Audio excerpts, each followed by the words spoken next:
And good morning, good morning, good morning. Welcome to Chalk Talk. I am your host, Kim Davis, and making sure we have volume. Yes, welcome, welcome, welcome. It is, wow, the American League Division Series is in full effect. The Astros are tied 1-1 with the Minnesota Twins. We're going to get into all of that. The Houston Texans lost a very winnable game on the road to the Falcons in Atlanta. We're going to talk about that. And also, you know what today is? Today is the very first game, tonight rather, the very first game of the Houston Rockets preseason under the new era. Ime Udoka. We're going to see what this team can do. It's preseason, but in the NBA, preseason is short. The regular season opens in a couple of weeks.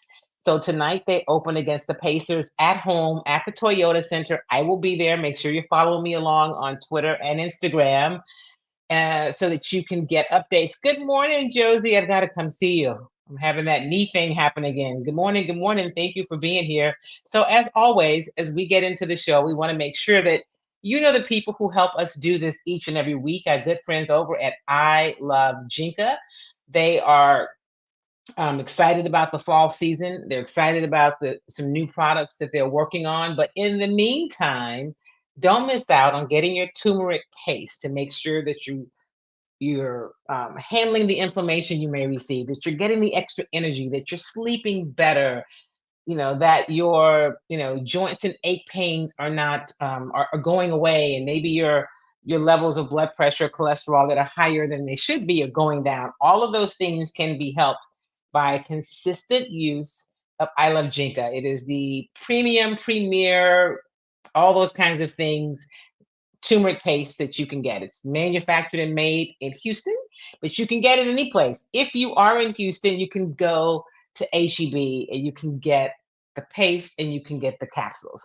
You can also go to ilovejinka.com to order it online. They will ship to you wherever you are. But if you're in HEB, here is where you find it.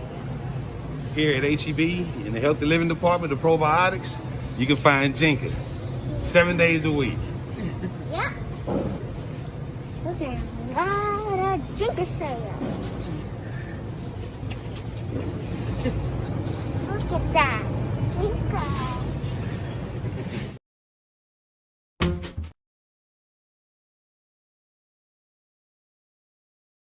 Also, want to make sure that you know about Kimmy Treats. You know what? It's baseball playoff time. It's NBA season getting started. We're definitely full swing into football, and you want to have some great snacks when you're watching the games. You need Kimmy Treats. You need some Kimmy Treats. If you are in Houston, you can go to Sunshine's Vegetarian Deli over on Old Spanish Trail, not far from NRG Stadium and the Medical Center. You can't really miss it, right? Not too far from downtown. You can go there and get your treats in person. They have the Kimmy Treats, the popcorn. They have the Kimmy bars. You really if you want to really make somebody happy, treat them to a Kimmy bar. And they also have the body butter. So all of those things are available at Sunshine's, or you can go to kimmytreats.com.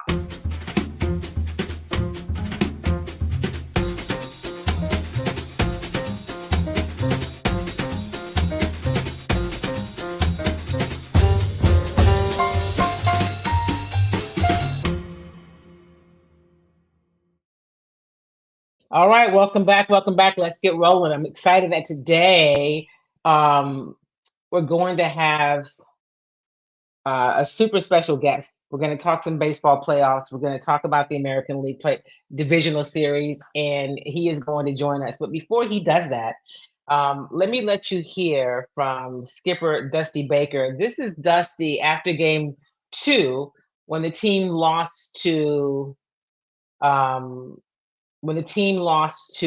the Twins at home. Now they're headed to Minnesota. They're actually in Minnesota. Game 3 is today. Here's Dusty talking about the pitching after game 2. I mean, that was a well-pitched game. I mean, sometimes it looks like you're not even really into it, but you certainly are in a game like this magnitude.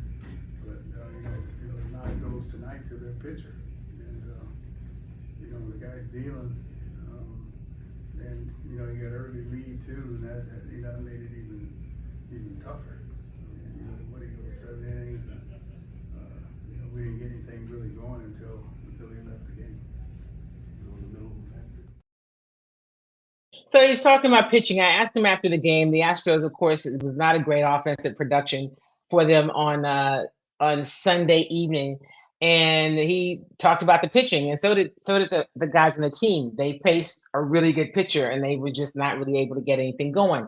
Are they overly concerned? No, they're on the road. They've been very successful on the road this year, and they're sending Javier Christian to the mound tonight. Here is Maldi, who will be catching Javier, although Yanier Diaz will be in the lineup as DH. Here is Maldi talking about Javier. Starts and he's not able to carry that over. I think Javier's been doing the ball really good lately. That guy, I don't think it's a big stage for him. I think that guy knows what he can do to go out there and execute pitches. And he has done in every situation he did take. Javier has been throwing pretty well, and that's what Maldi was talking about. He will go to the mound tonight. Maldi will catch. Yanier will be in as DH. There are many, of course, who still aren't happy. Like, why can't you have Yanier, catching and then have Brantley in a DH? So listen, Dusty is managing his lineup. He talked about. He was asked a question yesterday when they got to Minnesota in the press conference about how do you work Maldi in? How do you work Yanier in? And here is what Dusty said.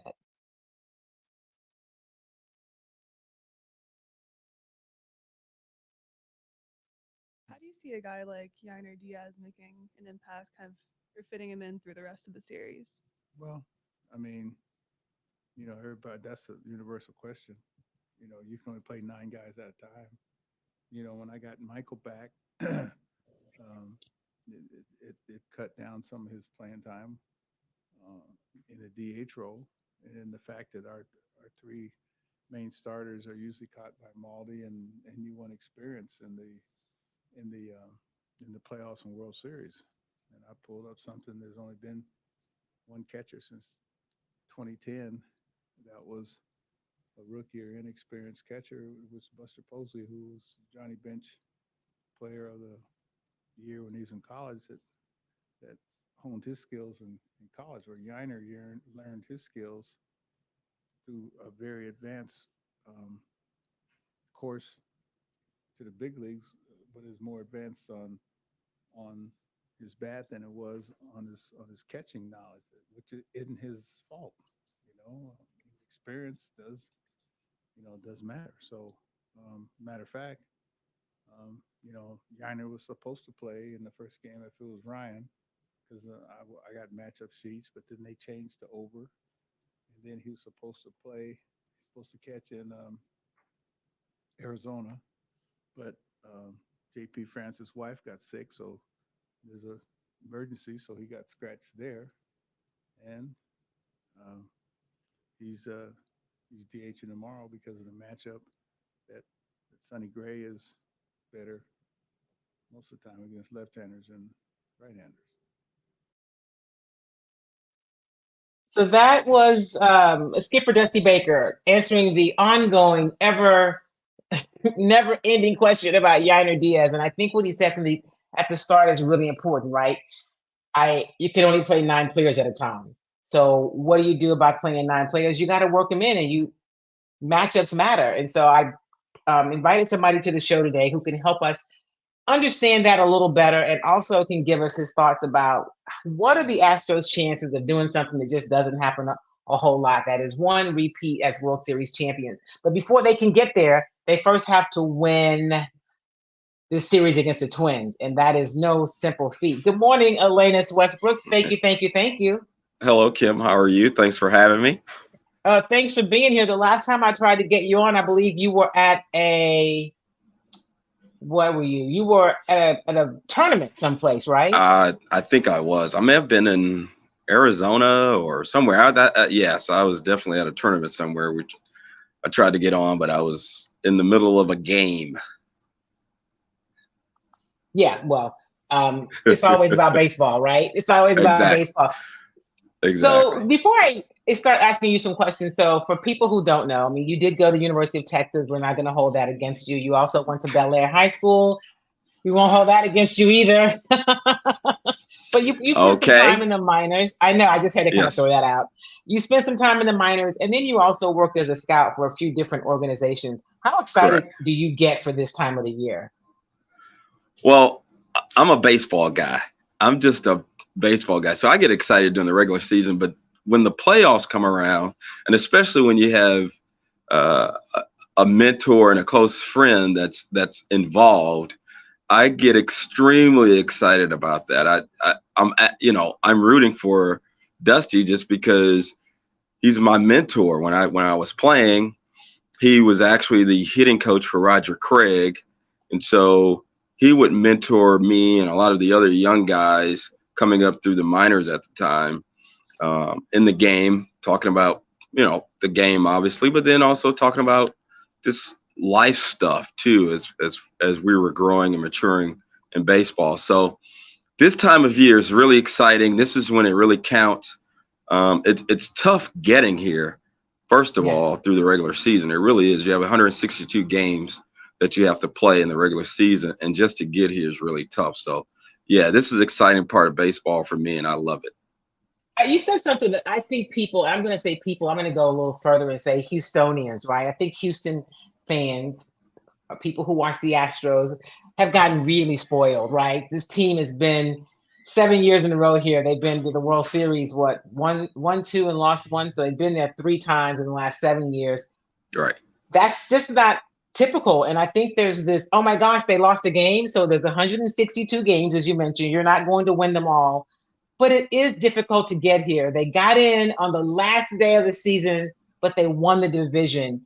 What are your thoughts about what Dusty's done with this team and how well they can do in postseason?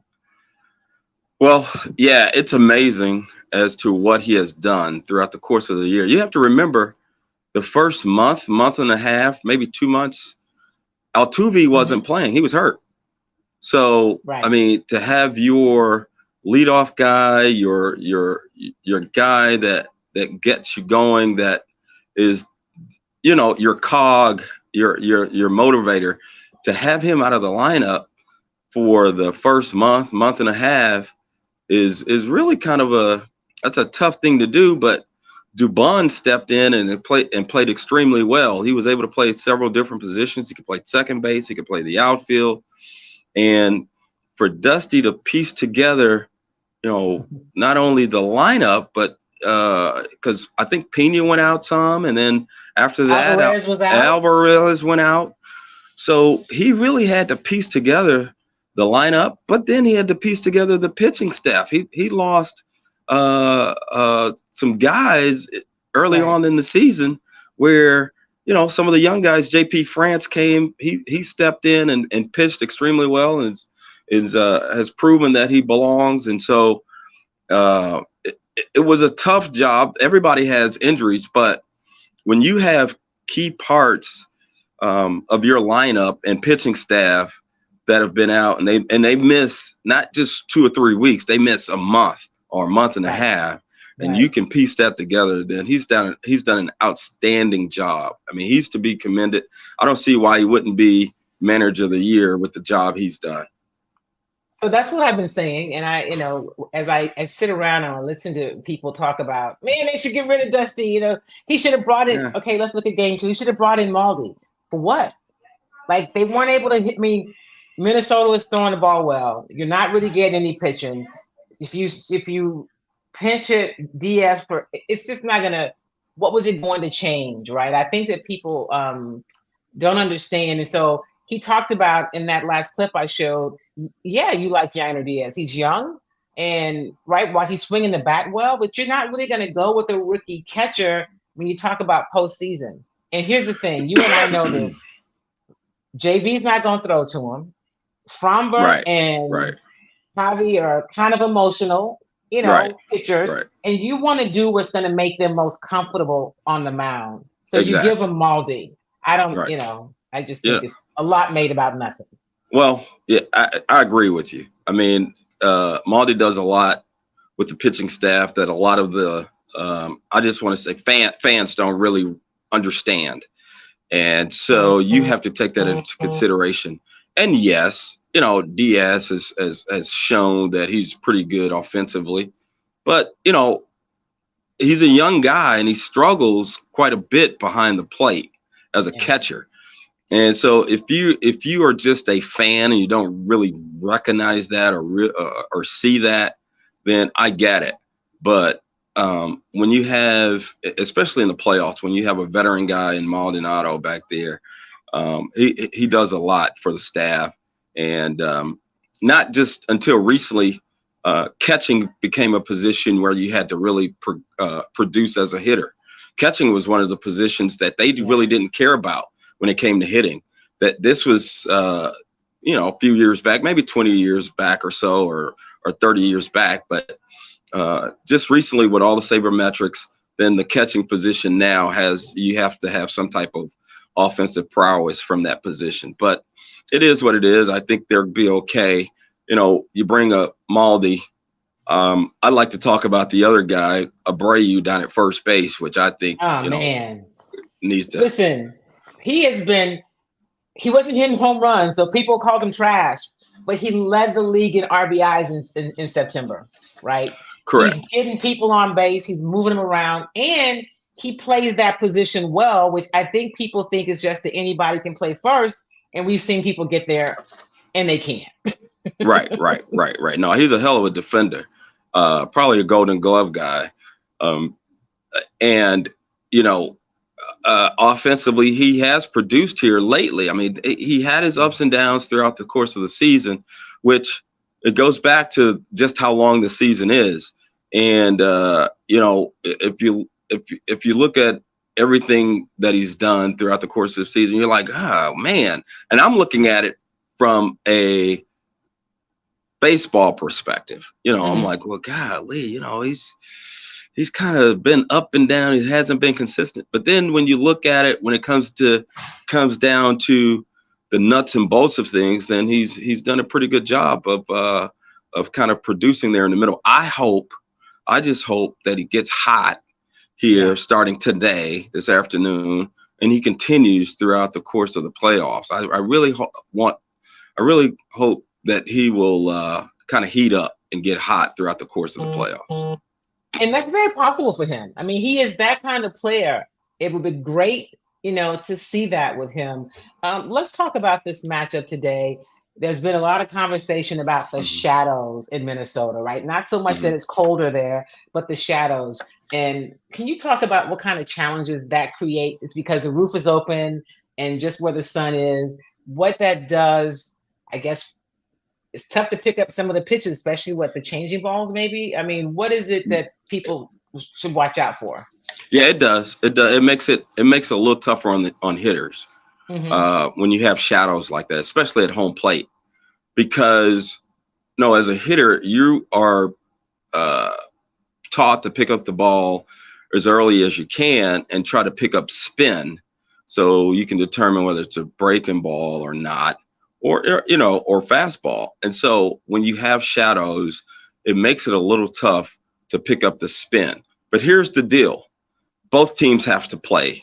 And so both teams will be playing in those conditions. And so it should, I'm hoping, help Javier when it comes to facing their lineup.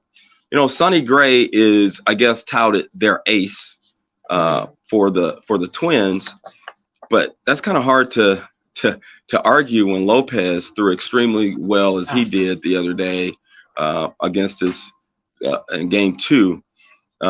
So it's going to be tough. Sonny Gray doesn't give up a whole lot of runs. That's what he does. I mean, he may give up some hits, and he may give up get guys on base. But I kind of looked him up, and he only gives up 2.8 runs a game, and he has 183 strikeouts in 184 innings. So, I mean, he's not a big time strikeout guy. So it's, but he doesn't walk a whole lot of guys. He's only given up 55 walks in 184 innings. So he's pretty tough once guys get on. With Javier, he's a little different.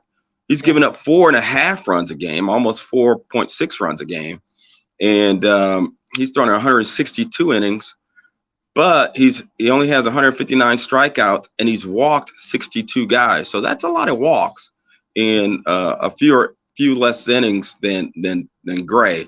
So, in my opinion, Javier has to limit his walks today and make these guys put the ball in play. And hopefully his defense will be there for him, and we can get to Gray or get him out of the game and get to their bullpen. You know, Javi's numbers recently, you know, when you look at the body of work for the whole year, the numbers are like, well, but his recent outings have been strong. And if they can get the Javier you've seen the past, the last 2 or 3 outings, 2 or 3 outings, if we get that Javier, they've got a pretty good shot. Let me ask you another question about this Astros team. How good do you think this team is? Is it your thought from what you've seen that they could make another run? They could get past Minnesota and really have a real shot at the World Series? I do. I really think that. I mean, it's pretty much the same team as last year, with a few exceptions. But I mean, you have Altuve, Bregman, Alvarez, Tucker. I mean, when you got those guys at the top of your lineup, that's a tough lineup. So I mean, you pretty much have the same guys as you did last year. Pena was there. Obviously, the new guy is Abreu. McCormick played a big role last year, and he's in there again this year. Dubon, I think, is going to be the X factor, in my opinion. I think he adds a different dynamic. He can add some speed. He's versatile. He can play infield, outfield. He can pinch hit. He can come in defensively and play if you need him. So Dubon adds a little X factor to their lineup. I think they get past. To me, today is a really crucial game. It really is. If they can get past Minnesota, I think they have a pretty good shot in making another run to the World Series. Talking with Elanis Westbrook, he is a baseball guy, as he said. He's played the game, he's coached the game, he's scouted, at the major league level. Tell me about Dusty. I mean, people hear me talk about Dusty all the time. It is no secret that I am a huge fan of his work and just him as a person. What is you said he's been a mentor for you. What's your best Dusty story or your best Dusty moment? Well, I mean, there are a couple of them, but Dusty is a big time outdoorsman. He loves to fish and hunt. And so, I would call him during the off season. This would be years and years ago. And I would call him just to talk to him about something. He's like, "What are you doing? Why are you calling me?" And I'm like, "Man, I've been trying to call you for the past week." He goes, "Yeah, I'm not around. I'm out in the woods somewhere. So don't call me. Don't call me because I'm out in the woods somewhere. I'm out on the water somewhere fishing." So, I mean, those are the types of things that sticks in my mind when I talk about Dusty. But not only that, he can talk to you when it comes to if there's something that's dealing with baseball. You're talking with because I had a discussion with him. I'm like, "Man, I have this kid. I coach a couple of select teams and high school teams. And I said, man, I have this kid that I think is afraid of getting hit by a pitched ball. What should I do?" He said, "Hey, you need to go out and make him get hit by some balls. I don't know what you use tennis balls, rubber balls, or something, but you need to teach him how to take a pitch off the shoulder, off the back, or off the leg, how to roll with the pitch, and so that he's not afraid of getting hit." And I said, "Well, okay, I'll have to do that." And I went out and worked on that a little bit, but he's just a great guy when it comes to just talking to him about things in general, whether it's about life or about baseball. He's just down to earth. He's genuine, and he's a great guy just to talk to and have that voice that I can listen to. Well, Elanis, the players here seem to all feel that way. I know there's been the whole drama around the Chaz McCormick that a particular writer has kind of pushed throughout the season, a narrative about Chaz. And I think it's easy for people to get caught up. Hey, good morning, Charles. Welcome. Good morning, Brian and Ellen and Josie. Thank you guys for being here. I just,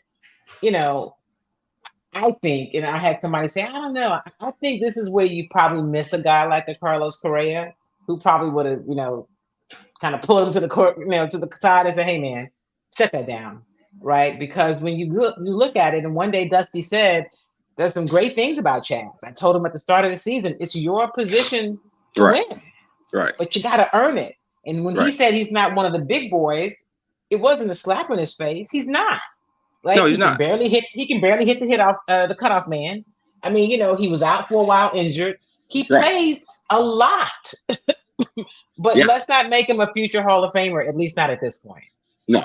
I mean, and you can see here recently he has a lot of holes in his swings. I mean, over the course of the season, he's done what you needed him to do. But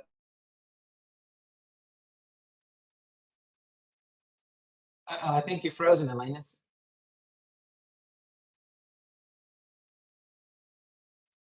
Let's see if he comes back.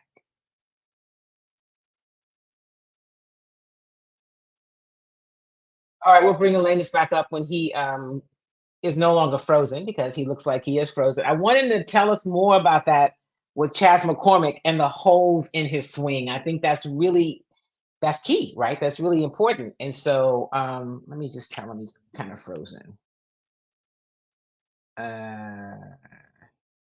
So he can reboot his computer.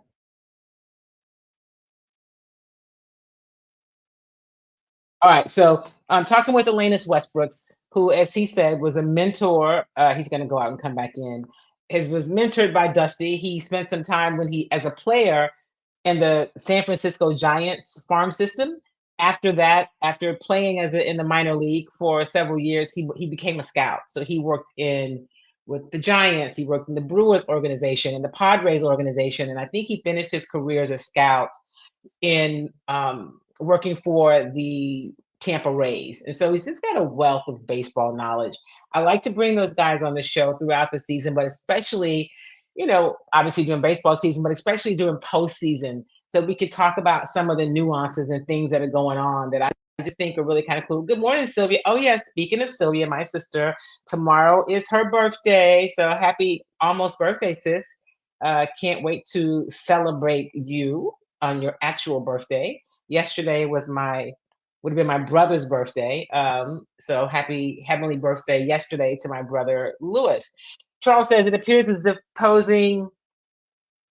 opposing pitchers have discovered the holes in his swing, because it appears as if his production has been diminished. You're right, absolutely. I think that's exactly what happened. I mean, that's what Elanis was talking about when you talk about holes in his swing. So it's a long season, as we mentioned, 162 games. And when they have more tape and they can study you and they can discover, okay, this is where this particular player struggles. So when Dusty talks about matchups, right? When he's talking about, I'm going to play the matchups, depends on who's pitching. There's some people that are going to always play, right?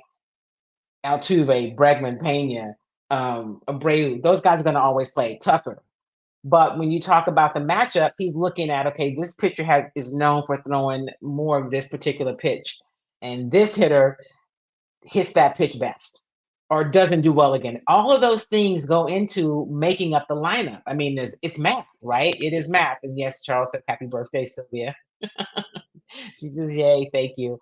And so that's one of the things that's really cool about the game. It's a bit of a chess match. If any of you who are watching today, if you play chess, baseball is some of that is chess. I mean, all the sports are. There's a piece of it to where you've got to say, okay, it's not just I come up, I hit really well, I should be in the lineup. But do I hit everybody well? Can I hit all the pitches? Or there's some pitches I really struggle with? the position behind the plate, we're going to talk more about that even in postseason, because I think it's helpful for people to understand that it's not just about you're holding the glove and then you go to you catch for the catcher. You are calling the game. And so being back there is much more than just, can you throw the guy out at second? Can you keep a ball from passing? But can you call the game for the pitcher where he is most comfortable and most effective and productive? That's what matters. Speaking of today, I want to make sure I say this. I'm halfway in the show and I haven't mentioned today is October 10th.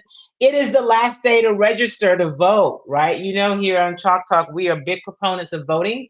While I never tell you who to vote for, I'm always going to encourage you to vote. So if you have not registered, get registered today. And then we're going to work on you becoming informed about the policies and the people.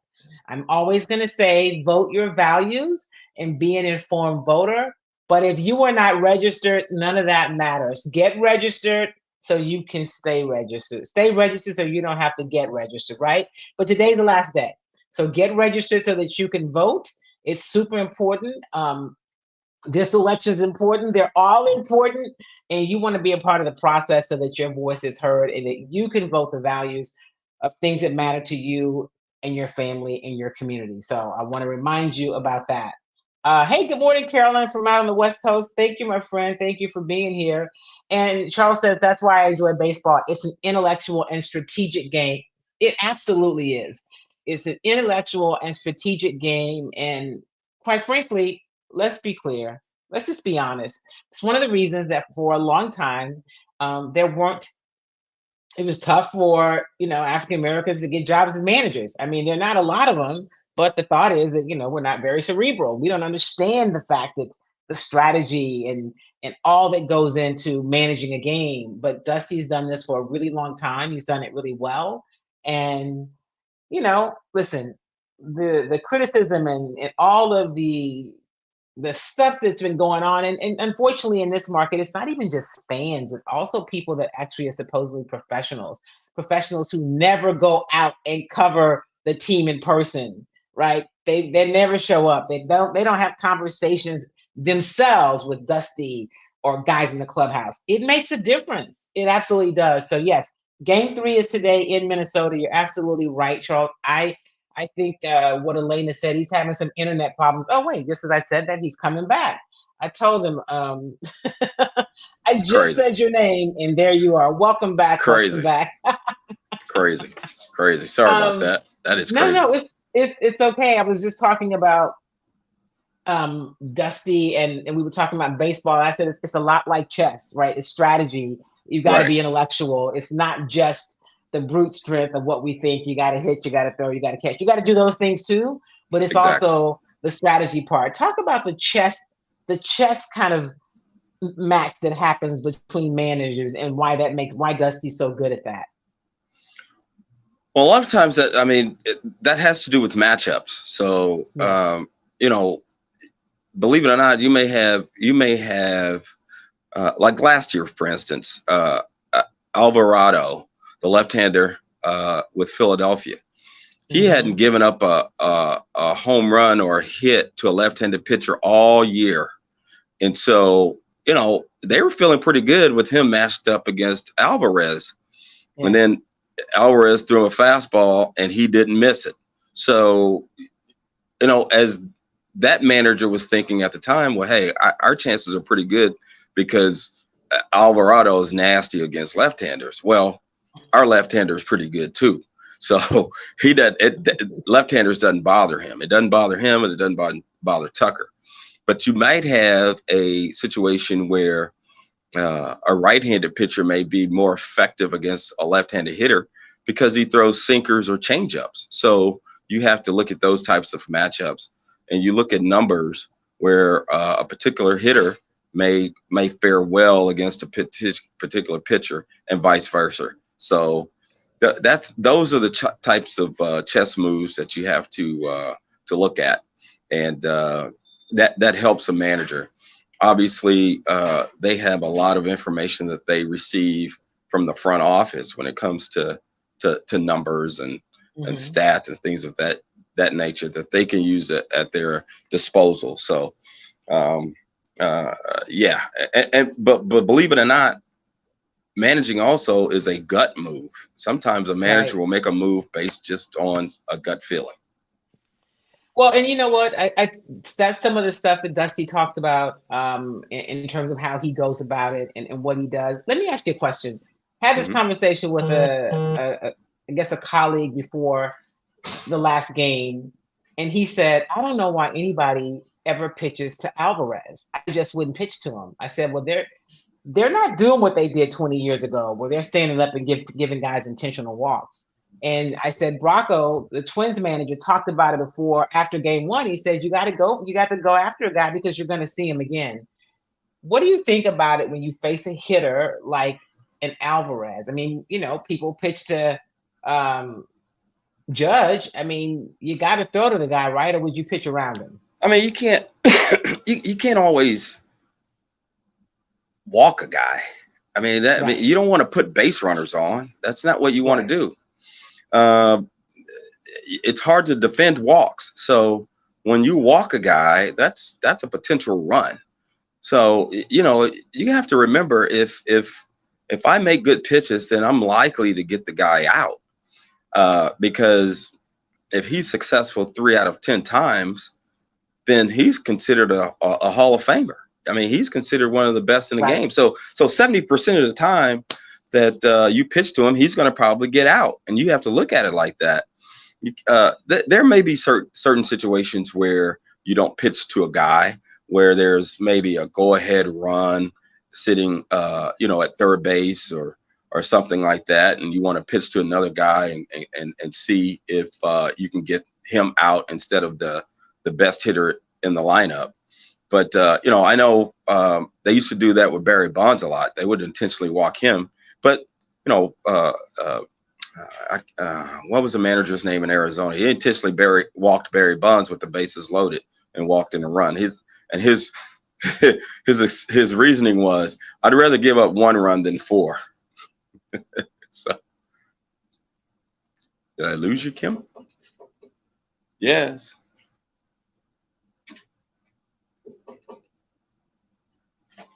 There we go. I had to get some power from my laptop. Okay. All right. So I don't lose you. So listen, yeah, Alvarez is go ahead. What makes him so good as a hitter? Balance. He's extremely balanced. He has great balance, and he's short and quick to the ball. And he's also extremely strong. He is very large and very strong. And so he's able to wait a little bit longer than some of the other guys and just take the head of the bat right to the ball. And but it comes with balance. Hitting starts with balance, great balance. If you're balanced, then you get a chance to see the ball longer. And of course, if you're strong, you can get the bat through the zone a lot quicker. So you mentioned that. It helps me then also bring up on the other side of that a Jose Altuve, who has just always been fascinating to me. That this guy, in that stature that he has, is so effective, right? He can go deep. He's strong. He's just, how can a guy like Altuve, other than just he's got some God-given ability that he's just blessed with, do what he does? Well, I mean, he has great hand-eye coordination, but not only that, he has great balance too. He, if you look at him, his approach is to go to the ball. A lot of guys you will see sometimes fly open, but he doesn't do that. He's balanced. He has great hand-eye coordination, and he's strong. I mean, he's got a strong, quick, short, compact swing, which gets the head of the bat through the zone. And so he can really, really generate a lot of bat speed with his approach. And so he can just hit. It's just one of those things where he can just hit. He can just hit. So before I let you go, what's your prediction for the rest of this Minnesota series? Is it how many games? What happens? What can we expect? Well, I think if the Astros win today, if they win today, then we should win the next game too. But you know, today is a must-win game. It's crucial. I think that we have to pull this one out some kind of way, and then I think we'll be okay after that. Because if all else fails, if we win today, then we can come home for game 5 should we not win the second game here in Minnesota. But I like our chances on the road. We were 50-30 on the road, or 50 and much better on the road, something like that. Yeah. So I like our chances on the road. Well, Dusty was at, they've been asked about it all season. Like, why are you guys so much better on the road than at home? And Dusty's like, I don't know. He said, I did in spring training, I did tell the guys, I want us to be the best road team in the league. So I guess I should have said, and also say the best home team too. But there are a lot of distractions at home. I was out before the game the other night, and because it's postseason, all of the people who are down on the field, you got all of and this isn't an excuse, it's an observation. All of the sponsor obligations and this group and that group. And so right before you're getting ready, and athletes, especially baseball players, they have very specific things they need to do and kind of things they go through to get ready and prepare. And I think the distraction thing has been a thing this year for them at home. Yeah, I don't know. I mean, you could very well be right. I mean, that plays a big part. But also during the regular season, when you're at home, not only do you have those things that you talk about, you have your community obligations too. A lot of players have to go out into the community and do some things there in the community, which kind of takes away from your normal routine as to what you would do for a regular home game. Whereas on the road, you can get to the ballpark when you want to, get some extra work when you want to, and you're not really having to worry about those extra activities on the road as you do when you're at home. So yeah, I think you're absolutely right that there are some distractions at home that you normally do not get when you're on the road. Okay, so this really is the last thing. Did you ever work with Dana Brown? Do you know him much? Yes, I know Dana. Dana and I used to scout together. Oh, really? Yeah, oh yeah. I was. I think Dana worked with a couple of teams. I think at the time he was working with Washington. I may have been with Milwaukee. I don't know. I mean, it's been a while, but yeah, I know Dana. I know Dana really well. Were you glad to see them, the Astros hire him? You thought it was a good I was.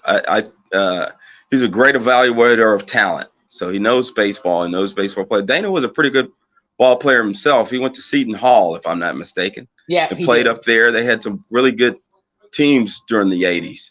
And so he's a good ball player. That was around Biggio and Mo Vaughn and all those guys up there. Yeah. During that time. They played together? Yeah, they were all up there together around that time. And that was a really good team. Listen, I'm gonna let you go, but having Dana Brown, who clearly is known for being a great evaluator of talent, is great, because as you and I know, we could talk about it on another show. The Astros drafts in recent years, prior to him, they haven't had great drafts. I mean, I know people, want to give Luna a lot of credit that he did some really good things, but there were some awful drafts. Yeah. It was some bad drafts for a minute, and you got to overcome that. I think Dana will obviously get his guys together, and they'll go out and evaluate talent and come up with the top guys that they see, and rebuild the minor league program, minor league organization. And so I think you'll see kind of a turnaround when it comes to minor league talent in the next few years. I'm a big Dana Brown fan, and I think the Astros made a great hire when they hired him as the general manager. So when you see him, please tell him I said hello. I will. When they come back, I'll tell them, a friend of mine. Listen, Reginald Talley Sr. says, good morning. Oh, hey, Reg. Hey, Reg, what's up, man? How you doing? Yeah, the people who know, right? All right, thank you, Elanis. I appreciate it, and we'll talk soon. And hey, go Astros. Go Astros. Thank you, Kim. Take care. All right, thank you so much. All right, that was Elanis Westbrook, longtime friend, great baseball guy. and glad that he was able to hop on this morning. Of course, we got to talk about those Houston Texans, right? They lost what I would call a very winnable game against the Falcons on Sunday in Atlanta. Yeah, they were awful in the red zone, and the defense, when they needed to, they could not stop the Falcons. So here's DeMeco talking about really them against the run. The lessons rather that they learned from that game in Atlanta, because they're right back at it, right? This weekend they play host to the Saints at NRG Stadium. But here's DeMeco, Texans head coach, talking about the lessons they learned. It's a great learning lesson yesterday, right? We were close, and we feel like we should have finished that game. But for me, it's a great teaching moment for our guys to really understand like what it takes to win games in this league. They're all the games are going to be tight. It's going to come down to one possession. Right, we're going to be close. We're going to be in games, but what does it take to win games and not lose games? Are you on your job every time the ball is snapped? A lot of people look at the last plays and the last drives, but there are a lot of things that happen in those first three quarters where probably shouldn't be in that position, right? So how dialed in are we on every play of the game? To me, every play is the play of the game, and if you don't look at it that way, and it's a mistake. The other thing that has been a bit of a challenge for this Houston Texans team is being able to run the ball. And they did a little better this week. And when they did, they were able to move the ball and have some positive production. But DeMeco talked about the run game against the Falcons. When it comes to the run game, I think it's collective. It's all of us. I feel like our guys, they did a great job of blocking yesterday in the run game. And as we all know, the margin for error is slim in this league. So it's tight holes or guys, there's one guy in the hole. We have to be able to, make a guy miss. We have to, force some missed tackles there. But I think the guys blocked it well yesterday. We just have to stay after it, right? Encouraged with what we did up front yesterday from a run blocking standpoint and also in pass protection. So really proud of what the O-line is doing for us. We just have to make explosives when we can. When it's there, it may be slim, but we have to make them pay. So we continue to watch this young CJ Stroud, the second overall pick in this year's draft, the Texans running back. And last week, if you saw the show, if not, go back and check it out. Andre Ware joined me, and we talked about CJ Stroud. Like many people are talking about CJ Stroud, and when they selected him, when the Texans selected CJ Stroud, I was glad. I thought he was the right pick. I thought he'd be a good pick, and he would end up being, a good player in this league. But he's a rookie, and I think I said that in some early shows, some preseason TV shows that I did, and I'm like, he's going to be really good, but he's a rookie. Offensive line there's some questions. Just kind of manage your expectations about what this team can do. And I still say manage your expectations, right? Because they're 2-3 now. And for the first time since 2019, when you talk about the Texans, you talk about them in terms of, man, if they had won last week, they'd be tied for first in the division, and they're still right there in the hunt. And those weren't conversations that have been had the past 3 or 4 years around this team, right? So CJ Stroud is a big part of that.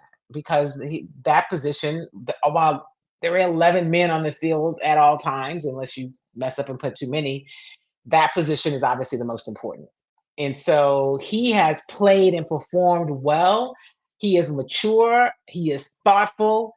And he just celebrated his 22nd birthday last week. But when you listen to this young man, and the stuff he talks about, it's not just rhetoric. He does it, right? And so it's cool to watch. And so when I asked Andre last week, I said, did you think he would be here this soon? And he said, no. I thought maybe year 2, because that's in a progression of a young quarterback and with a rookie in that position that there's so much you have to manage and understand and navigate and communicate. The thought is it would take him a year or 2 to get there. And so he has gotten there sooner. Here is Robert Woods, receiver, talking about CJ and just really where he is at this point.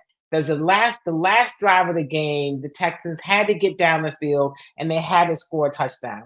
right? They had to do that, and they did. It was the only touchdown of the game. All the other scores were field goals because they struggled all day in the red zone, right? That space in between the 20 and in the end zone. They struggled there where the field gets shorter. But when they really needed him to take that step to lead the team, he was able to do that. And here's Robert Woods talking about it. I feel like just CJ as a poised person and poised player and quarterback. That moment wasn't big for him at all.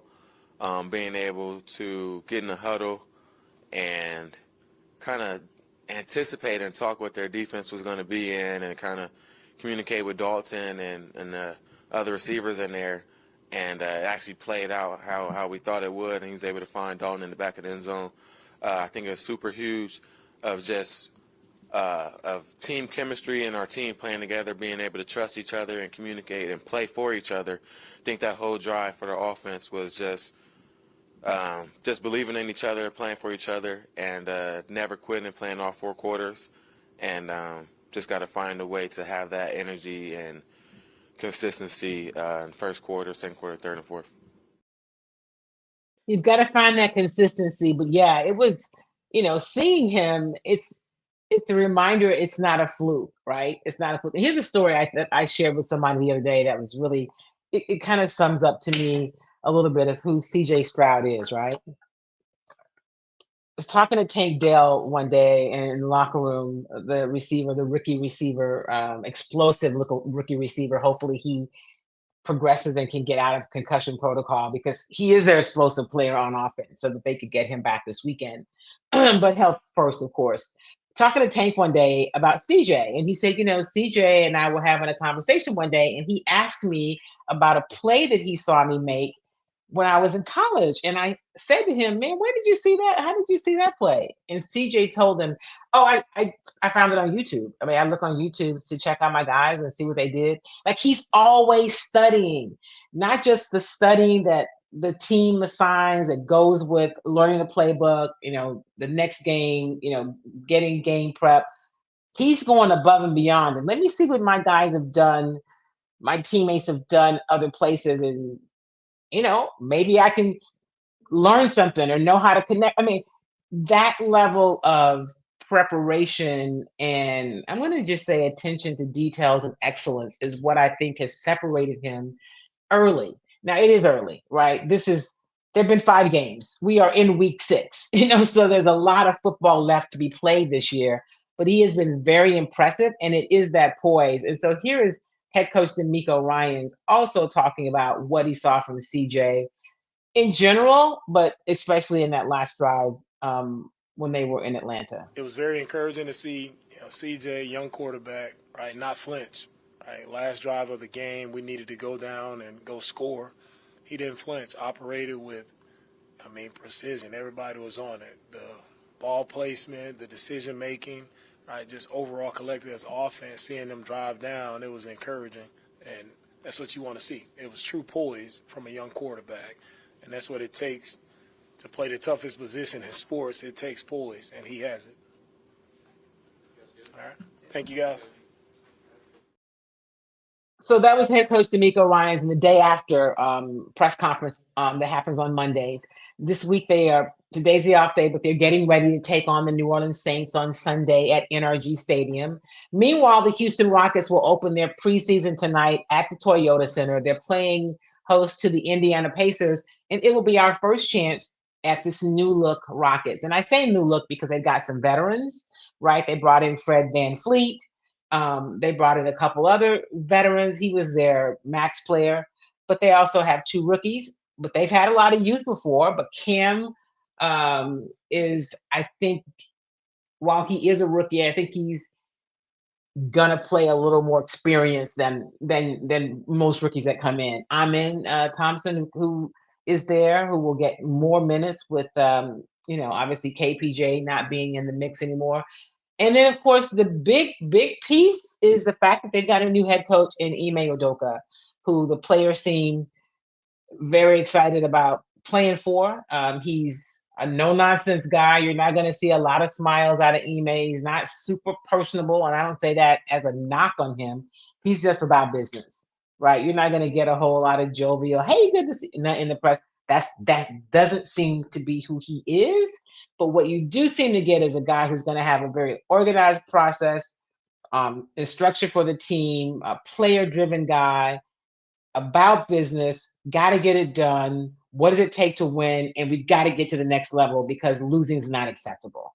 And I'm just excited to see them while it is just preseason, but to get my first look, because I didn't go to training camp at all. They were at McNeese State. So this is my first time seeing them as a unit with the new group actually on the court. I mean, I've been to press conferences and signing days, but it's my first time actually seeing them play. So follow me tonight on Twitter and on Instagram, mostly probably on Twitter during the game, on Instagram after the game, for updates about what's happening with these new look Houston Rockets. So listen, before we get out of here, as always, thank you for being a part of Chalk Talk. I appreciate you. Mark your calendars for November the 12th. We're going to have a live in-person Chalk Talk event. We're going to watch the game together. And it's going to be like a live Chalk Talk, right? You're going to be able to ask questions during the game while we watch the game. I'm working out the details of the location, but put it on your calendar. They're going to be limited tickets. It's not going to be a huge group,